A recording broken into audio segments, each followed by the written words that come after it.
ഇന്നൊരു variety chicken പിടിച്ചാലോ. ആദ്യം ചിക്കനിലേക്ക് ഇഞ്ചി ചിറ്റുള്ളി പേസ്റ്റ്, ഉപ്പ് ഇതിലിട്ട് നല്ലോണം കവറപ്പ് ചെയ്ത് വെക്കാം. കുറച്ച് നേരം വെച്ചാൽ മതി. ആ സമയം കൊണ്ട് നമുക്ക് ഞാൻ ഏകദേശം 1.5 ഉള്ളി എടുത്തിട്ടുണ്ട്. അതിലേക്ക് പിന്നെ മല്ലിച്ചപ്പ്, പുതിന, അതെല്ലാം നിങ്ങൾ ആവശ്യത്തിനനുസരിച്ച് ഇടാം കേട്ടോ. മിൻറ്റിൻ്റെ ലീവ്സ് നല്ലോണം ഇട്ടാൽ നല്ലൊരു ഫ്ലേവർ വരും. പുതിനൻ്റെ മാക്സിമം ഇടുക.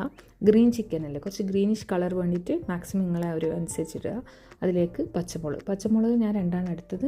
കുറച്ച് എരിവുള്ള അതായതുകൊണ്ട് 2 എടുത്ത്. നിങ്ങൾക്ക് മാക്സിമം നിങ്ങൾ എരിവിനനുസരിച്ച് ഇട്ടോളൂ.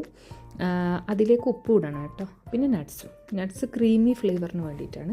അത് നിങ്ങളെ ചിക്കൻ അനുസരിച്ചിട്ട് കൂട്ടുകയും കുറക്കുകയും ചെയ്യുക. ഇതൊക്കെ ഓക്കെ. എന്നിട്ട് നല്ലോണം ഗ്രൈൻഡ് ചെയ്തതിന് ശേഷം ചിക്കനിലേക്ക് ആഡ് ചെയ്യും. ഇത് മാക്സിമം തലേ ദിവസം നാളെ ആക്കുന്നതെങ്കിൽ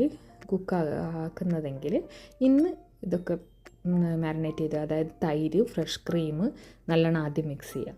എന്നിട്ട് അതിന് ശേഷം ചിക്കനിലോട്ട് ആഡ് ചെയ്യും. അതായിരിക്കും കുറച്ചും കൂടി ബെറ്റർ. കൈ കൊണ്ട് മിക്സ് ചെയ്യാൻ പറ്റുമെങ്കിൽ മാക്സിമം കൈ കൊണ്ട് തന്നെ മിക്സ് ചെയ്യാം കേട്ടോ. ഞാൻ വീഡിയോ എടുക്കുന്നത് കൊണ്ടാണ് ഇങ്ങനെ സ്പൂൺ കൊണ്ട് മിക്സ് ചെയ്യുന്നത്. പിന്നെ കസൂരി മേത്തി ഇട്ട് കൊടുക്കുക. അത് മാക്സിമം നിങ്ങളനുസരിച്ചിട്ട്. Garam masala 1 1/2 teaspoon, chaat masala 1/4 teaspoon, pepper 1 tablespoon അല്ലെങ്കിൽ ടീസ്പൂൺ ഇട്ടാലും മതി. ഇതൊക്കെ ഇട്ട് നല്ലോണം മാരിനേറ്റ് നല്ലോണം ചെയ്ത് വെക്കുക. ഞാൻ കുറച്ച് സ്പൂണൊക്കെ ഉപയോഗിച്ച് ചെയ്യുന്നതേ ഉള്ളൂ. നല്ലോണം ചിക്കനിലേക്ക് നല്ലോണം പിടിക്കണം എന്നുണ്ടെങ്കിൽ നമ്മൾ ഹാൻഡ് കൊണ്ട് ചെയ്യുന്നതായിരിക്കും, കൈ കൊണ്ട് ചെയ്യുന്നതായിരിക്കും ഏറ്റവും ബെറ്റർ കേട്ടോ. പിന്നെ നിങ്ങൾ തലേന്ന് തന്നെ ഫ്രിഡ്ജിൽ വെച്ചാൽ നല്ലോണം ഉള്ളിലൊക്കെ നല്ലോണം മസാല ഒന്നുമല്ല, ഈ ഒരു സോഫ്റ്റ് ചിക്കൻ നല്ല സോഫ്റ്റ് ആവും. കാരണം തൈരിലും ഫ്രഷ് ക്രീമിലൊക്കെ കിടന്നിട്ട്. പിന്നെ ബട്ടറും കുറച്ച് ഓയിലും എടുത്തിട്ടുണ്ട് പൊരിക്കാൻ വേണ്ടിയിട്ട്. ഷാലോ ഫ്രൈ ആണ് ഞാൻ ചെയ്യുന്നത്. പിന്നെ അതായത് ഓവർ ഡീപ്പ് ഫ്രൈ ചെയ്താൽ കറി ഒരു ഡ്രൈനെസ് വരും.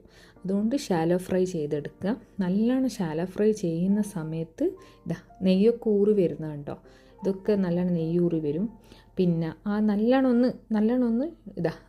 ഒന്ന് ഫ്രൈ ആയിട്ടുണ്ട്. ആ സമയത്താണ് ഞാൻ ബാക്കി വന്ന ലെഫ്റ്റ് ഓവർ മസാല ഉണ്ടല്ലോ, അതായത് തൈര് മസാല, അതും കൂടി ആഡ് ചെയ്ത്. ഈ സമയത്ത് നിങ്ങൾക്ക് ഒരു 2 മിനിറ്റ്സ് കുക്ക് ചെയ്താൽ നിങ്ങളെ ക്രീമി ആയിട്ടുള്ള ഇത് കിട്ടും. കുറച്ചൊരു ഗ്രേവി ടൈപ്പിൽ ഈ സമയത്ത് ഇറക്കി വെക്കാം കേട്ടോ.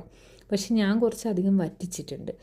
ഇങ്ങനെ കൂട്ടാൻ നല്ല ടേസ്റ്റാണ്. പൊറോട്ടക്കൊക്കെ കുറച്ച് മല്ലിച്ചപ്പ് ഇട്ടിട്ടുണ്ട്, ഗരം മസാല ഇട്ടിട്ടുണ്ട്. ഇതിപ്പോൾ ഞാൻ വറ്റിച്ചെടുത്ത്, എന്താണെന്ന് വെച്ചാൽ എനിക്ക് പിന്നെ ഇങ്ങനെ വറ്റിച്ചെടുത്തതാണ് കൂടുതൽ ഇഷ്ടം. അതുകൊണ്ട് ഞാൻ നല്ലോണം വറ്റിച്ചെടുത്തിട്ടുണ്ട്. നിങ്ങൾക്ക് വേണമെങ്കിൽ കുറച്ച് ഗ്രേവി ടൈപ്പിൽ കുറച്ച് 5 മിനിറ്റ് മുന്നേ ഇറക്കി വെക്കാം.